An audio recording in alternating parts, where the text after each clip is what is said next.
Have you ever heard of the Spice Islands? For centuries, this name conjured up images of incredible wealth, dangerous voyages, and a paradise overflowing with fragrant treasures.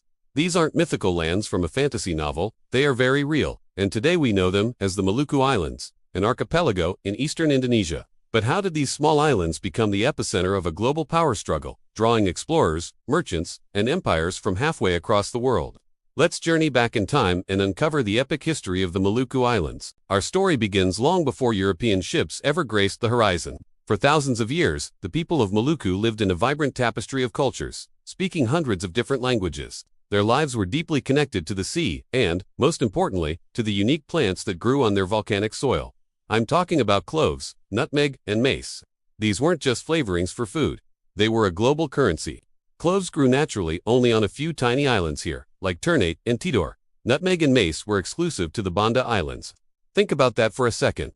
The world's entire supply of these precious spices came from this one small corner of the globe. By the medieval period, these spices had trickled along ancient trade routes, passing through the hands of Indonesian, Chinese, Arab, and Venetian merchants. Each step of the journey added to their cost, making them astronomically expensive by the time they reached Europe. They were worth more than their weight in gold. They were used not just in cooking, but as medicine, preservatives, and perfumes.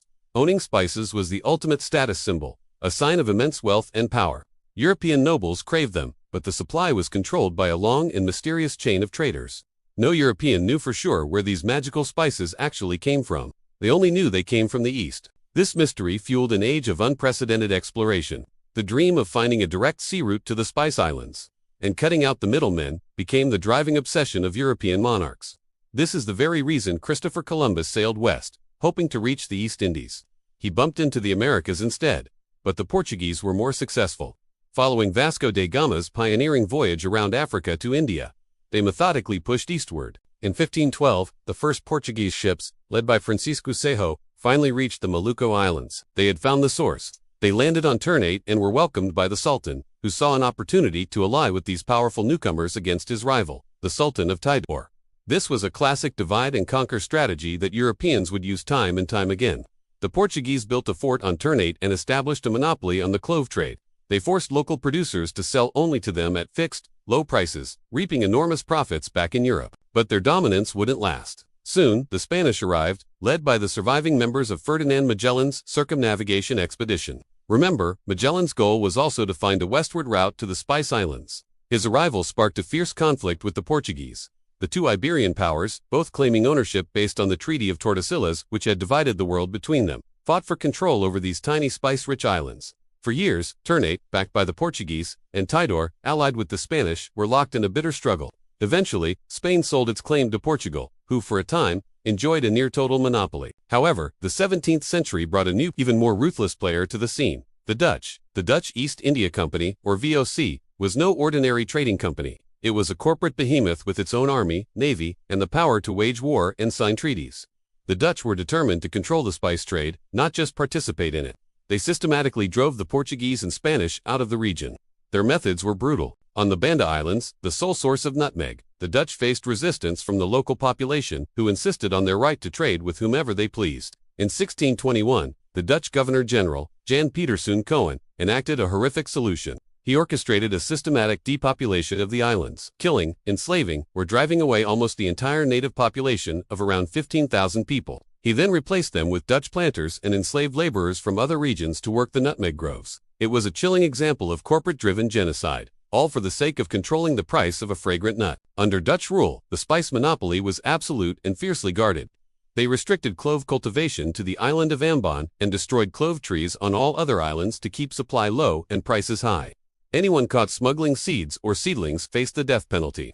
For nearly 2 centuries, the Netherlands grew fantastically wealthy from its control over the Maluku Islands, while the islanders themselves suffered under oppressive colonial rule. But all monopolies eventually come to an end. In the late 18th century, a daring French missionary and botanist named Pierre Poivre managed to smuggle clove and nutmeg seedlings out of the islands. He successfully cultivated them in French colonies like Mauritius and Réunion. Soon after, the British also managed to transplant the spices to their own colonies. The Dutch monopoly was broken forever. As cloves and nutmeg began to be grown in other parts of the world, their prices plummeted. The age of the Spice Islands as the world's most valuable real estate was over. The islands remained under Dutch colonial rule until Indonesia declared its independence in 1945. The post-colonial period was not without its own challenges, including periods of political and sectarian strife. But today, the Maluku Islands are a peaceful and stunningly beautiful part of Indonesia. While the spice trade no longer dominates their economy, its legacy is everywhere. You can still see the crumbling ruins of Dutch and Portuguese forts guarding the harbors. You can walk through fragrant groves of clove and nutmeg trees, the very descendants of those that once changed the world. Most importantly, the history is alive in the stories and cultures of the Maluku people, who endured centuries of foreign domination yet have maintained their unique identity. The story of the Maluku Islands is a powerful reminder of how the desire for something as simple as a spice can drive global exploration, build and destroy empires, and connect and clash cultures in the most dramatic ways. It's a history of immense wealth and terrible cruelty, of human ambition and resilience. So the next time you sprinkle some nutmeg on your drink or smell the scent of cloves, take a moment to remember the small islands on the other side of the world that were once the epicenter of a global storm. Thanks so much for watching. If you found this journey into history interesting, please hit that like button and subscribe for more stories from around our incredible world. See you next time.